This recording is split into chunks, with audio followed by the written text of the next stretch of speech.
ఓనర్గా, school principal ఓనర్గా మా students వాడు collector అయితే ఎస్పీ అయితే సంతోషిస్తాం. ఇలాంటి ఎక్స్పీరియన్స్ కూడా ఉంది, అది కూడా చెప్తాను నేను. నా స్టూడెంటే ఒక ఇస్కాన్లో జాయిన్ అయిపోయాడు అనమాట అండి, ప్రభుదాసులాగా అయిపోయాడు. అసలు మీరు మీ టీచర్ల గురించి మీ బాల్యం గురించి చెప్పమని అడుగుతున్నాను. వాస్తవానికి ప్రతి మనిషి జీవితంలో 4 దశలు ప్రతి జీవికి ఉంటాయని భగవద్గీతలో చెప్పారు. దేహినోస్మిన్ యదా దేహే కౌమారం యవ్వనం జరా తదా దేహాంతర ప్రాప్తి ధీరస్థత్ర న ముహ్యతి. ఇది 2వ అధ్యాయంలో 13వ శ్లోకం. ఇస్కాన్లో నేను ఇచ్చిన మొట్టమొదటి లెక్చర్ ఈ శ్లోకంతోనే. శ్లోకం నెంబర్ కూడా చెప్పేస్తున్నారు, అధ్యాయం కూడా చెప్పేస్తున్నారు మీరు. ఇలా ఎందుకు చెప్తానంటే వాళ్ళు తర్వాత ఎప్పుడైనా ఇంటర్వ్యూ చూసిన తర్వాత రెఫరెన్స్ చూసుకోవడానికి. మనం ఏదైనా మాట్లాడితే ఎవిడెన్స్తో మాట్లాడాలి. నేను ఎప్పుడు చెప్తాను, మాకు ఎపిక్స్ ఉన్నాయి, మాకు ఎథిక్స్ ఉన్నాయి, మాకు ఎవిడెన్స్ ఉన్నాయి. EEE అంటే అక్కడ నెసెసిటీ అవి 3 ఉండాలి. నువ్వు దేన్నన్నా బిలీవ్ చేయాలంటే ఎపిక్స్ ఉండాలి, ఎథిక్స్ ఉండాలి, ఎవిడెన్స్ ఉండాలి, రుజువు ఉండాలి, రుజువుతో ఉండాలి. ఇట్ మళ్ళీ వచ్చింది సిమిలారిటీ. కాబట్టి మనిషి జీవితంలో బాల్యం మరుపురాని దశ, చాలా చాలా విలువైనటువంటిది. మా తల్లిదండ్రుల పుణ్యం, భగవంతుడి యొక్క దయ, కృప ఇవన్నీ ఉండడం వలన మా బాల్యం చాలా బాగా జరిగింది. ఆ బాల్యం తీయగా మధురానుభూతులతో ఇప్పటికీ. మా బాలుగాడు ఒకడు అన్నాడు, గురుజీ మీ బాల్యంలో జరిగిన ఒక అరగంట గురించి చెప్పడానికి మీకు రోజు పడద్దా అన్నాడు. అరగంట చెప్పడానికి ఒక రోజు పడదు అంటే అంటే మీకు ఊరికి ఉదాహరణకి ఒక అలరి. ఇప్పుడు ఫర్ ఎగ్జాంపుల్, ఇప్పుడు నేను కారు దిగ్గానే మా అసిస్టెంట్ అన్నాడు, ప్రభు ఇంకా అలసిపోయారు కదా, ఈయనకి రేపు ఇద్దామా అన్నాడు. మరి ఇప్పటిదాకా వెయిట్ చేయించాను దుర్గాప్రసాద్ గారిని. నేను టైర్డ్ అయిపోయిన మాట నిజమే, కానీ ఖచ్చితంగా మనం వెళ్దాం, మళ్ళీ రేపు ఇంకా వేరే 3 చోట్ల ఇంటర్వ్యూ ఉంది అని చెప్పాను అనుకోండి. కానీ ఎప్పుడైనా ఆ కార్యక్రమం లేదు అన్నారు అనుకోండి, ఇప్పుడు కూడా, ఇప్పుడు ఏదో ఎక్కడికో వెళ్ళాలి, ఎవరో ఫోన్ చేసి గురుజీ ఆ కార్యక్రమం లేదన్నారు అనుకో, యాహూ అంటాను. అదనమాట, అంటే అమ్మయ్య అనమాట. ఎందుకంటే నేను చదువుకోవాలి, సమయం దొరకదు, ప్రయాణాలకు సరిపోతుంది, ప్రవచనాలకు సరిపోతుంది. అలా చిన్నప్పుడు స్కూల్లో ఆ పెంకులు ఇల్లులు అవి ఉండే కదా, అట్లనే కదా, కోతులు అవి ఎక్కి తొక్కడం వలన పెంకులు పగిలిపోయి కొన్ని పెంకులు గ్యాప్ వచ్చేసి వర్షం వచ్చినప్పుడు, వర్షం ఎక్కువ వాన వస్తే వేరే కథ, తుప్పర్లు పడుతుంది. అవి వాన పడిపోతే కొంచెం తడి అవుతుంది. మరి అల్లరి పిల్లలు ఏం చేస్తారంటే ఆ తడి స్కూల్ బయట ఉంటే కాళ్ళకి అంటించుకుని, ఆ చిన్నది ఇంత ఉండేది మాకు మా సెక్షను, అది కొంచెం తడి ఎక్కువ చేసేసి అక్కడ అల్లరి చేసేసి అటు ఇటు ఆ కాలుతో తిరిగేసి టీచర్ గారు వచ్చి, అంటే ఎక్స్పెక్టేషన్ ఏంటంటే టీచర్ వచ్చి పోన్లేరా ఇంకా అంతా పాడైపోయింది కదా ఇంటికి వెళ్ళిపోండి అని అంటే అని అనుకుంటాం. కానీ నాలాంటి దుర్మార్గులు కూడా ఉంటారుగా, వీళ్ళు చేసిన వేదవ పని వీళ్ళకి తెలియాలని కూర్చో అంటే ఏమైంది అప్పుడు? అయినా సరే అనవసరంగా కష్టపడి మనమే పాడు చేసాం, మనం కూర్చోాలి అక్కడ, చెరపకరా చేయడేవాడిని. పిల్లలం కాబట్టి ఇంకో దిక్కు లేక పేపర్లో టావు చింపుకొని అది కిందేసి, ఇవన్నీ స్వీట్ మెమరీసు.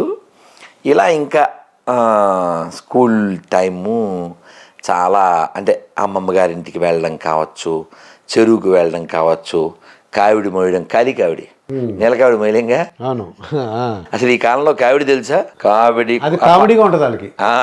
కామెడీగా ఉంటుంది. కామెడీ అంటే కామెడీగా ఉంటుంది. పోనీ దేవదాస్ సినిమా చూసారా? పాతది, జగమే మాయా ఏ మాయ వేదాలలో అందులో ఆ నెక్స్ట్ చరణంలో కష్ట సుఖాలు కావిడి కొండలు. అంటారు. అవును. ఎవరిది రచన అది? నేను ఎవరో మళ్ళీ చూద్దాం, పర్వాలేదు. కానీ నేనేం చెప్పబోతుందంటే, బాల్యం అలా గడిస్తే ఏమవుతుందంటే అది ఫౌండేషన్. తాటి చెట్లు, తాటి తేగలు, తాటికాయలు తెచ్చి కాల్చుకోవడాలు, ఆ? ఆ, చెరుకు ట్రాక్టర్ వెనకాల, చెరుకు బండి వెనకాల లాగేయటం, తర్వాత దొంగగా పచ్చి మామిడికాయలు ఉంటాయి కదా, చెట్లు కోసేయడం. ఎక్కేయడం, గోడలు ఎక్కేయడం, ఉసిరికాయలకి ఉప్పు పట్టుకుపోయి అవి ఇలా అనేసి, అది ఉసిరి చెట్టు పెద్ద బలం ఉండదు కదా, ఇలా అనేస్తే రాలిపోతాయి. అవును. ఇవన్నీ ఎంత మంచి మెమరీస్.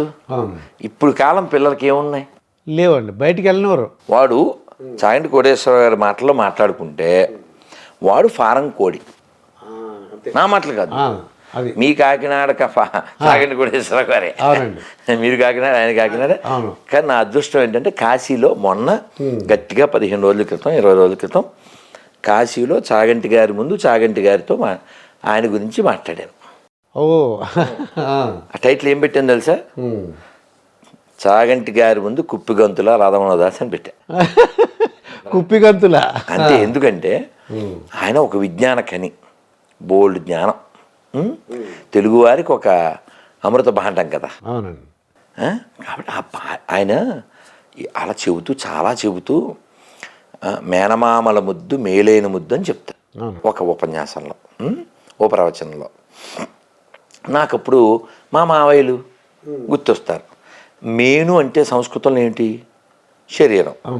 మేను అంటే శరీరం. ఈ మేనుని బుద్ధిహీనుడైన వాడు నేను అనుకుంటాడు. అది మేను నేను. కానీ ఈ మేను కొన్ని రోజుల తర్వాత గాను. This is built with only bone, but this fellow thought it's own కదా. కదా. మావయ్యలు, మా మావయ్యలో ఒక చిన్న మావయ్య అయితే ఎత్తు మంచాలు ఉంటాయి కదా, వాటిని ఏమంటారండి? పందిరి మంచాలు. పందిరి మంచం. ఈ పందిరి మంచానికి కర్రలు ఉంటాయి నాలుగు పక్కన. మావయ్య పడుకుని తొక్కమనేవాడు. వీపే కాళ్ళు. ఆ కాళ్ళు ఓకే, వీపు. మేము తోపు, మావేది వీపు. అంటే బ్రహ్మాండంగా మీరు సాపుతారని చెప్పేసి సాపు చేస్తారు. పెదవాయిషాలు అయితే మావేలు చేస్తారు సాపు, అది వీపు సాపు, మన వీపు సాపు. అయితే ఆ బాల్యం పాపం చాలామంది పిల్లలకి ఇప్పుడు చాలా మృగ్యం అయిపోయింది. ఎవరో కవి చెప్పాడు, భగవంతుడు అడిగితే నాకు బాల్యాన్ని నాకు ఇమ్మని అడుగుతాను. చాలా ఎక్సలెంట్ సార్ అది. అంటే దాని అర్థం ఆనందం అన్నమాట. ఇది కవి మాటే కాదు. మీరు సాతులూరు గోపాలకృష్ణమాచార్యులు గారి పేరు విన్నారా? పేరు విన్నానండి. ఆయన కాకినాడ ఆయనే, కానీ ఉండేది సింహాచలం. అని తూగో కాకినాడ అని చెప్పను, తూర్పుగోదావరి. చాలా గొప్ప, ఆయనకి పేరు ముందు మధుర వచస్వి, అంటే అంత తీయగా చెబుతారు. చాలా అద్భుతంగా ఉంటుంది. మీరు నెట్లో యూట్యూబ్లో కొట్టండి, వారు చెప్తారు. ఈ అమృతం మనం అనుభవించాల్సిన అమృతం అది చాలామంది కోల్పోతున్నారు. ఆయన ఏమంటారంటే, ఒకరిని అప్పయ్య దీక్షితులు అనే ఆయన ఇలా చెప్పారు అని ఒక ఉదాహరణ. అంటే చాగంటి గారు కూడా చెప్తారు ఆ మాట. బాగా చదువుకుని బాలుడు వలె ఉండాలి. బాగా చదువుకుని బాలుడు వలె ఉండాలి. ఇదేమిటిది? అసలు సింక్ అవుతుందా? లేదు కదా. అప్పయ్య దీక్షితులు గారు చెప్పారని చాగంటి గారు, సాతులూరు గారు చెప్పారు. బాగా చదువుకున్నాక బాలులా ఉండవు ఏమిటండి అంటే, దాని వివరం ఏమిటంటే, బాగా చదువుకుంటే వాడికి జ్ఞానం రావాలి. జ్ఞానం వస్తే వాడికి పట్టుదల ఉండాలి. పిల్లవాడు చూడండి, వాడు బొమ్మ అడిగాడు, ఏ తీర్థానికి వెళ్తాం, అమ్మో కొనేవారు ఊరుకోడండి, దుల్లెత్తాడు. అక్కడ రోడ్డు మీద దుల్లెత్తాడు. తెలిసి అసలు అమ్మ నాన్న పరువు, దగ్గర డబ్బులు ఉన్నాయా లేవా అసలు వాడికి అనవసరం. నువ్వు తల తాకట్టిట్టు అది కొనియాలి.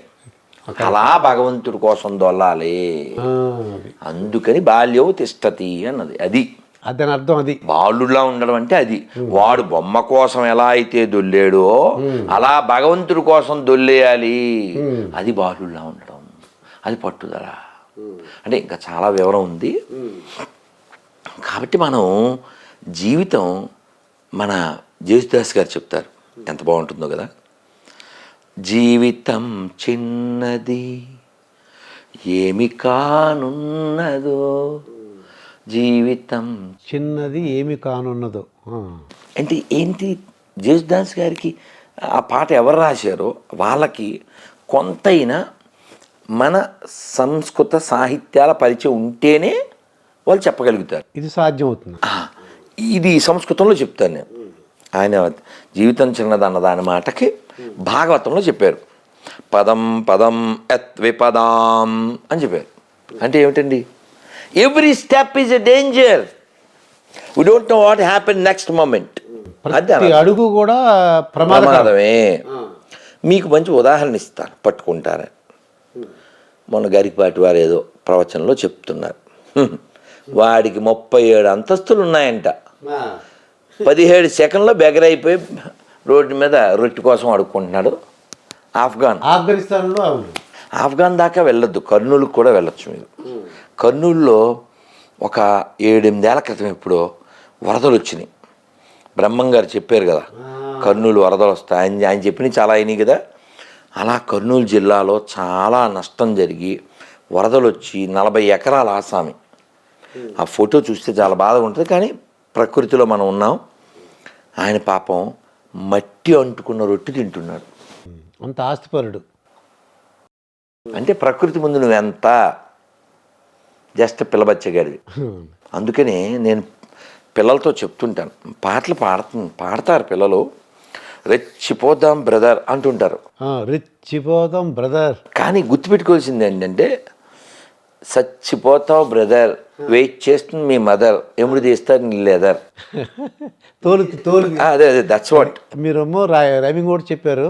అదే అందుకని please take care weather. Okay, అర్థం చేసుకో బ్రదర్. Don't think others. అందుకని ప్రకృతిని మనం గౌరవించాలి. ఆ లక్షణం మన సనాతన ధర్మంలో అణువణువున ఉంది. ఫర్ ఎగ్జాంపుల్, నేను నడుస్తున్నాను, ఇప్పుడు లిఫ్ట్లో వచ్చాం, నా కాలు మీ కాలు తగిలింది, లేదా మీ కాలు నా కాలు తగిలింది, వెంటనే ఏం చేస్తామండి, ఎక్స్క్యూజ్ మీ ఇలా అనేస్తాం, కాలు దండం పెట్టేసుకుంటాం అసంకల్పితంగా. పూర్ణకి నా కాలు తగిలిందా, నాకు పూర్ణ కాలు, మీకు కాలు ఎందుకని ఎందుకు చెప్పండి. అంటే కావాలని కాదు, నన్ను క్షమించమని నేను అనుకున్నానండి. అది కొంత, కానీ అందులో ఇంకా బ్రాడ్ ఆత్మలు కానీ ఇంకా అంటే మీకు నిన్న పిల్లలతో చెప్పిన ఉదాహరణ, శాస్త్రంలో చైతన్య చరితామృతం అనే పుస్తకం ఉంది. మీరు వీలైతే చదవండి. ఒక 7-8 వాల్యూమ్స్ 9 ఉంటాయి. మన అబిడ్స్లో ఇస్కాన్లో దొరుకుతుంది. అందులో ఒక ఆయన పేరు గోవింద. ఆయన గురువుగారి సేవ చేయడానికి వచ్చాడు. గురువుగారు అప్పటికి నిద్రపోతున్నారు, కాళ్ళు నొక్కాడు. గురువుగారు నిద్ర లేచాక ఇలా తిరిగితే ఇతను ఇటువైపు ఉన్నాడు. ఏంటి ఆయన ఇక్కడ ఉన్నామంటే, మీకు కాళ్ళు నొక్కడానికి వచ్చాను గురుగారు. మరి నేను నిద్రపోయాను కదా, నువ్వు వెళ్ళిపోవచ్చు కదా అన్నారు. అంటే మీరు ఈ గుమ్మానికి అడ్డంగా ఉన్నారు